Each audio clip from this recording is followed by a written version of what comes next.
حضرت ابراہیم نے اپنے بیٹے کو بلا کے کہا بیٹا مجھے خواب آئی ہے، میں تجھے ذبح کر رہا ہوں، تیری کیا رضا ہے؟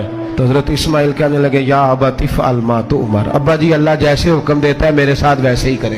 حضرت ہاجرہ کو کہا کہ ایک دوست نے دعوت کی ہے تو وہاں جا رہے ہیں، بی بی مطمئن ہے، تفصیلات کی ضرورت نہیں۔ شیطان پیچھے سے آیا اماں کے پاس، ذرا تھوڑی دیر کے لیے تصور جمائیے، یہاں تو پڑوسن آ کے کوئی بات بتا دیتی ہے خاوند کے بارے میں تو کئی مہینے جھگڑا جاری رہتا ہے، پڑوسن محلے دار۔ شیطان نے آ کے بتایا لفظ کیا ہے؟ کہا حضرہ تمہیں پتا ہے کہاں جا رہے ہیں؟ کہا دوست کی دعوت میں۔ تو کہنے لگے دوست کون ہے؟ رب کریم، اور ابراہیم کا خیال ہے کہ اس رب نے مجھے حکم دیا ہے کہ میں ذبح کروں۔ تو حضرت ہاجرہ کہنے لگی کبھی باپ بھی بیٹا ذبح کرتے ہیں؟ شیطان کہنے لگا ان کا خیال ہے کہ ان کے رب نے حکم دیا ہے۔